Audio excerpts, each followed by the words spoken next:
Thank you, Madam President. Last week, the Senate Judiciary Committee considered several of President Biden's recent judicial appointments. I would have thought that they would have figured out by now that they hit rock bottom a few months ago with some of these nominees that are not out of the mainstream, but they really are far left. Here's some examples. Nancy Abudu. She endorsed political violence against conservatives. Todd Edelman used his authority to release a known criminal who then went on to participate in the murder of a child. Marion Gaston opposed residence restrictions for convicted child sex offenders. And DeAndrea Benjamin released violent criminals on bond only to watch them offend again. But not to be outdone, the White House has continued this trend with Seth Aframe's nomination to the First Circuit. The White House and Senate Democrats don't have a great track record when it comes to putting a nominee forward for this seat. Back in February, I came to the floor to oppose Michael Delaney's nomination to the First Circuit bench. You will remember that Mr. Delaney threatened to expose a 15-year-old sexual assault survivor if she came forward with her story. That is right. He threatened to expose a 15-year-old sexual assault survivor if she went public. Well, that was a shameful debacle. Everyone saw it. You would think the president's team would have learned their lessons, but I think we were wrong on that, because out of all the talented attorneys and judges that are in the state of New Hampshire, the president has nominated Seth Aframe, who is disturbingly similar to Mr. Delaney in his disregard for victims. I want to walk you through two of the cases that Mr. Aframe prosecuted, and these cases, Madam President, are things that should disqualify him from ever having a seat on the federal bench. Now, the first case that we'll go to is U.S. versus Carpentino. This involved a criminal defendant guilty of extreme sexual violence against a 14-year-old girl with a hearing impairment. Now, this defendant kidnapped this precious child and took her to an abandoned motel in Vermont, and he raped her. This defendant had just been released from a 13-year prison sentence for sexually assaulting minors in particularly violent ways. In one case, he smothered a little girl with a pillow while he raped her. This is a violent repeat offender. There was no doubt this person was a clear and present danger to the community. Despite all of this, Mr. Aframe, as the prosecutor in this case, recommended a sentence far below the probation officer's suggested guidelines. Can you even imagine hearing this and then saying, let's go light on this guy? Let's go light. Let's go easy on him. Now, what we've learned is that it's clear that Mr. Aframe wanted the low sentence. And I will tell you why, and I'm going to use his own words. And Madam President, I think when you hear this, you will see this is someone who is not qualified for the federal bench. He wanted the low sentence. He wrote he wanted the low sentence, and I quote, he said, he felt the low sentence will incapacitate the defendant until he is in his 60s.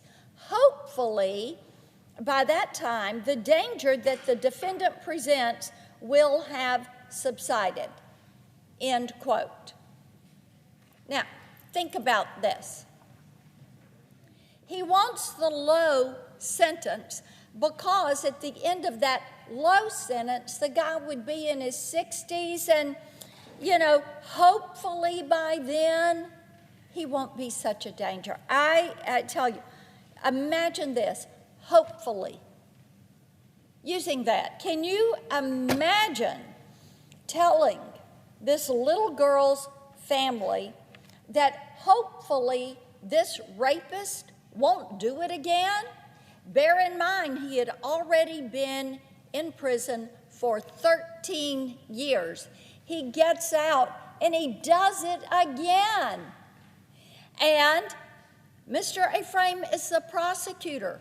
What does he do? He wants a low sentence because the guy's going to be in his 60s and maybe he won't do it. Hopefully he won't do it again. Hopefully he won't be a danger.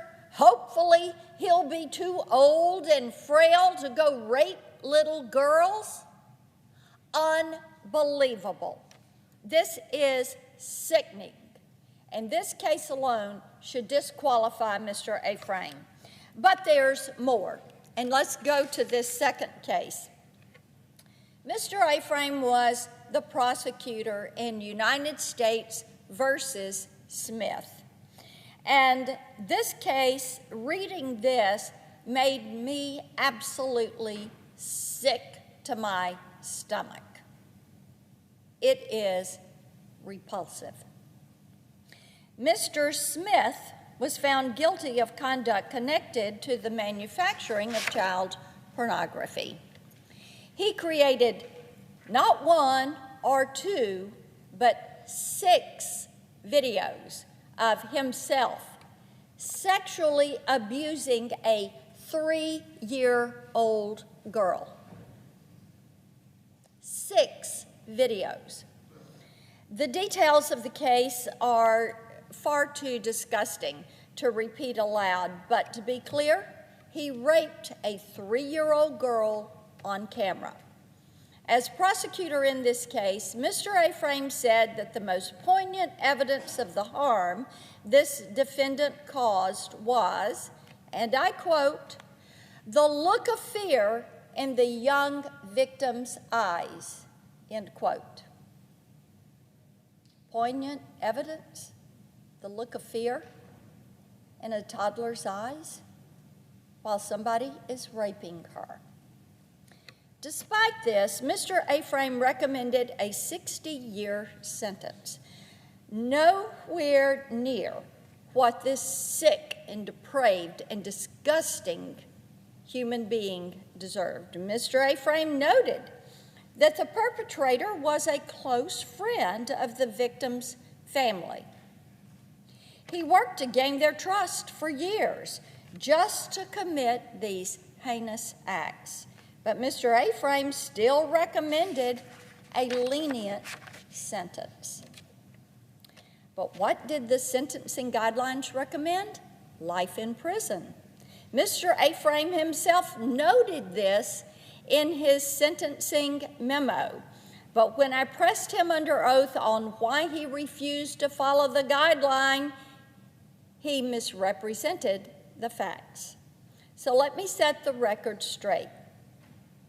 The sentencing memo that Mr. Aframe wrote himself stated that the guidelines recommended a sentence of life in prison.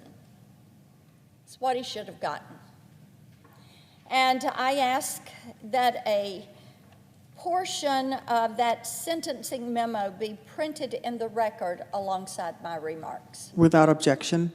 Thank you, Madam President. I think it is so important that we include that in this. This should have been a life in prison sentence for what was done. You know, I'll say to my Democratic colleagues what I said about Michael Delaney's nomination.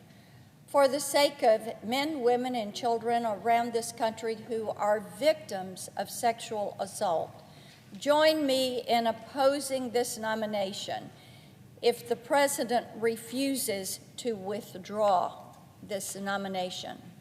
Someone who has gone light on sentences that affect these children, someone that has committed crimes against these children, and then they've sought to get lesser sentences against these pedophiles and predators. They have no place on the federal bench. Now, this week, my Democratic colleagues will have two opportunities to oppose individuals that I feel are unfit judicial nominees. The Judiciary Committee will mark up Mustafa Kasabai to serve on the District Court in Oregon. Now, there is a reason that, in my opinion, Ms. Kasabai is not fit. He has displayed a disturbing affinity for Marxism. This is something that we found in his records. Someone who is displaying an affinity for Marxism has no place on our federal bench. So I would ask that our colleagues vote no on him. Likewise, the Senate will vote on the nomination of Kinley Cato to serve as a district judge in California. You will remember that in her nomination hearing, she refused to condemn racial discrimination. That should be an easy no vote for every senator. And you know, Madam President, when we talk about the federal judiciary, when we look at these nominations, and the Senate's job is to provide advice and consent, what we need to do is make certain that people are going to abide by the Constitution, that they're going to abide by the rule of law, that they have that judicial philosophy, that they are going to stand for equal justice for all. And when you have individuals with records and writings that are in opposition to that, they are unfit to serve on the federal bench. I yield the floor and note the absence of a quorum.